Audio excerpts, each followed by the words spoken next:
Ow!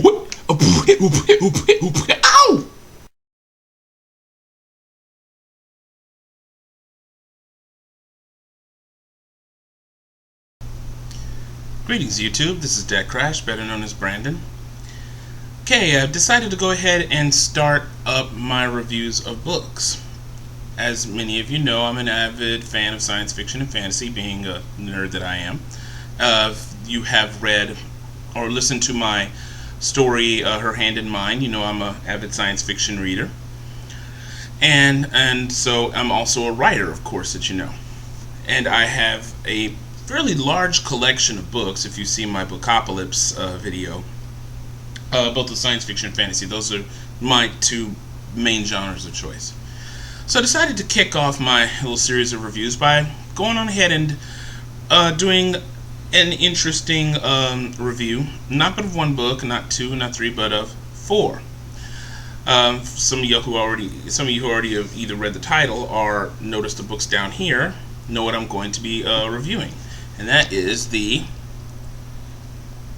Inheritance trilogy by Christopher Paolini. Eragon, Eldest, Bersinger, and Inheritance. Now, altogether, of course, I've been collecting them over the years. Now, when I first started reading the Inheritance series, I kind of had to. It really didn't attract me. Maybe it was just that it didn't look very interesting, and then I think I'd heard some people say it was quite good, so I picked up Eragon, and I have to admit, I found reading it a little bit difficult at first, but as the story progressed, it got much better. Now, a little background on Christopher Paolini, if you don't know, he wrote Eragon. I'm looking at this in my camera. He wrote Eragon when he was 15 years old. Okay, that's amazing. Now, I started doing writing when I was in high school, probably my junior year, and that was when I was maybe 16 years old, but I mean, I never got anything published. My writing style was nowhere near as mature as Paolini. This kid is, quite frankly, a prodigy when it comes to his writing skill. Either that or somebody was writing for him, and if I found that out, I'd be severely disappointed. But what I'm saying is that if he wrote this all by himself, then yes, this kid was a writing prodigy. His writing prose and style is fairly easy to read, but it harkens in the realm of high fantasy, ranking on par with things like, the Lord of the Rings series. As a matter of fact, when I read Eragon, I kind of learned the plot and everything like that. I called it Tolkien Light. It has that massive scope when it comes to world building. Now, this series of books has of course gotten its share of flack. A lot of people think that it's too derivative of Star Wars, for instance, and I'll explain why when I get to the plot. To that I say that you have a lot of stories that make epic plots that share a lot of the same plot points, a lot of the same conventions, and just plot devices. I don't think that makes a work derivative. It's the same as trying to call. That's one of the reasons why I don't like when people say that movies like Avatar are derivative, simply because they share some of the same elements as movies like Dances with Wolves or Ferngully or Pocahontas or whatnot. Just because it shares some of the same plot elements doesn't mean it's derivative. It simply tells a timeless tale. And to that, I say the same for Eragon. Yes, it shares, unfortunately, it strongly shares some plot devices and elements of Star Wars. But it is not Star Wars in the slightest. Those of you who disagree, I strongly urge you to read a book called Myth and Movies, and I'll leave a link down in the doobly-doo to show you where to get the book. It's by a person who's done a lot of study of stories and the many different plot devices they share. He goes by various story conventions. Anyway, back to Eragon. So it tells a story about a farm boy named Eragon who finds a blue stone, which he finds out to be a dragon's egg. The dragon hatches for him, and the symbol appears on his hand that he later learns is a symbol of a pact between dragons and riders. that was formed long, long ago, when to make peace, elves made a pact with dragons to basically link themselves together. Dragons would choose a rider, and those two would be bonded for life. These dragon riders soon extended the pact to humans, and basically became the keepers of peace and justice in a land called Alagasia. Little point here. I need to show this to you. Well, it's actually in every single one of the books. But Paolini designed a map of the world of Alagasia. If you can't see it, he put it in each book. It is in black and white, yes, or whatever color that the book's in. And it is, in my opinion, absolutely gorgeous. And I actually love maps. I love maps of, like, especially fictional worlds. I tend to find pictures of fictional maps and collect them off the internet. And so this was something that was really, really nice. And as a matter of fact, in the books that I write, I have maps.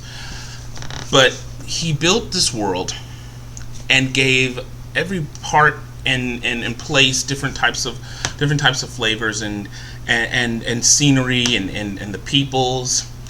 He made different races with the elves and the dwarves and a race of minotaur-like creatures called orgles, and even creatures that are unnatural, these beings that are the result of humans dabbling in magic and having it go horribly wrong and transforming them into something that's not human, called shades. Paolini did a wonderful job of world building with the different cultures of the dwarves and the elves and the humans and the orgles and the languages. He really, that was what amazed me in these books, is his use of language when it comes to the languages that are in this world. And the structure of magic. For those of you who are big fantasy buffs, I know many people like those types of structures of magic that they make in various books. Each popular fantasy series has particular rules of magic, and his are based on a language of magic, which is what he describes as the language of the true language of things. And I'm sorry I digressed a little bit. So as I was saying, the story basically is about Aragon finding out that he's a dragon rider, and of course the last of the dragon riders. And as the story progresses, he finds it his destiny to kill this dragon rider that turned evil named Galbatorix, and who took over the land of Alagasia and made himself to be king. And and Aragon is basically the last hope of killing this king, because dragon riders, because their souls are bound to their dragons in a sense, and dragons live an incredibly long time, barring accident, practically forever. If they would not kill Galbatorix, he would rule forever. And Galbatorix's story is a very tragic and sad one altogether. I don't want to spoil a whole lot for you, because there's a lot of revealing of various things of the relationships and the characters. And his books have an extremely colorful cast. From Aragon himself, young and brash, which is your typical protagonist, his dragon Saphira, the elf princess Arya, the dwarves with their interesting little I don't want to say idiosyncrasies, but just their interesting personalities. Oric the dwarf, and also Brahm, the storyteller of the village, and I don't want to reveal too much about him. Naswada, and as it goes along, it's really amazing, and especially the revelations of various relationships between the characters. So it builds up, it works out as an extremely well made series of books. Interesting fact: originally it was only supposed to have been a trilogy, but Paolini discovered that, well, the last book would have just been way too long, so he had to make it into a quadrilogy, so a series of books. The story is engaging and interesting all the way through, because I'm a lover of world building. That was the reason why the Pern books by Anne McCaffrey were always so fascinating to me, because she did such a marvelous job of world building. Pern is a living, breathing world because of her insight into writing. The same can be said for Alagasia and with Christopher Paolini. Like I said, he made such an interesting blend of people and rules and structure, especially that of magic, which makes for some very interesting effects in that world. One upon a particular person. Those of you who read the books, that you probably know who I'm talking about. It's both amazing and tragic at the same time.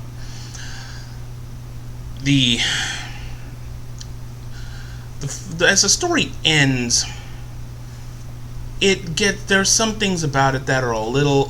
I love the way that the story ends in some respects, and in others, I tend to agree with some people who have posted on it in various forums and review boards about some of the issues that some people have for the ending of the story. Also, as you read them, you can see Paolini maturing as a writer. Aragon tends to be very simplistic. Eldest, the second book, is where the story really picks up and you start learning a ton of things. Eldest is about learning. Aragon finally comes to understand what it is to be a writer with the help of some people. Brissinger, that's the one that it kind of slogs through at a slower pace. And though Paolini has gotten obviously better with his writing, it tends to drag on. And no, that was not supposed to be a pun. It does drag a little bit. You have to really kind of be interested in dwarf politics, I'll say that, and also have an interest in his cousin Roran, because he tends to switch scenarios a lot. And if you like the whole deal with Roran, then you probably won't be bothered about it. But if you find Aragon the much more interesting character, which I think a lot of people probably would, and those switching back and forth is going to be a little tiring at certain points. But in Inheritance, Paolini just knocks it out of the park with his writing. Not a single bit of that story is uninteresting. Even the parts that are devoted to Roran. Only one part is devoted to Roran. It may not be quite as interesting as the rest, but everything afterwards, just gold. Everything that happens, it's a teensy bit slow to pick up the pace, and then it just hits the ground running and just keeps grabbing you all the way through to the very end. Only problem with Inheritance, a really big problem, is that he takes way too long at the end, if you ask me. Just wrapping up everything, and some things just aren't wrapped up. Some things are left, leaving you with a lot of unanswered questions. Not necessarily in a bad way. Not that makes you think that the writing was terrible or sloppy. It's just, it makes you wonder, well, oh man, wonder what happened with that. It leaves you wondering in certain directions. Now, Paolini does talk at the end of the entire series about him writing other stories that take place in Alagaja. Though he said he doesn't know when that's going to be. And I can wait. I'm hoping that he does write more stories that take place in Alagaja. I hope that he wraps up some things. I'm not without my issues about the end, especially after reading a particular review on Amazon.com. I might have a link down there in the doobly-doo pointing to that particular review, but I will warn you, it is spoiler heavy. If I've interested you in reading the books, I highly recommend you read them. I'm a fairly slow reader. It took me a fairly long time to read all these individually, and of course these came out over a matter of years. I'd finally just finished reading the final book. And I have to admit the ending to me was fairly satisfying, though it did, especially after I read that book review, left me kind of upset about a few things, but nothing that really messed up my enjoyment of the story. I'll say one thing. This has one of the most awesome, I'll just say, like, okay, the villain always gets it at the end. You know this. I'm not going to say how it ends, but it is one of the most awesome villain endings I have ever read about. I will say that. Just the sheer fact, and they kind of foreshadow it at a point in the book. But I'll let you read that on your own. I'll just say that like that. It's crazy. But all in all, if I were to rank these on a scale of 1 to 10, I'd have to do it individually. Aragon would probably get a good solid 7, very good, interesting read, very solid world building. It establishes the story very well. The story's nothing terribly special. I called it Tolkien light for a reason, and you'll understand if you read it. Eldest, which is probably my favorite out of all the books, that really gives a solid 8. It is just great. Like I said, it's about learning. You start really understanding what the legacy that Aragorn has gotten himself into. Brissinger, I would give probably a 7.5. It's great writing, but the story drags. But it does build more after what they teach in Eldest, and it expands on that more and more, especially with some of the revelations at the very end that really just make you go, wow. And of course, it also explains some things concerning how the story may end.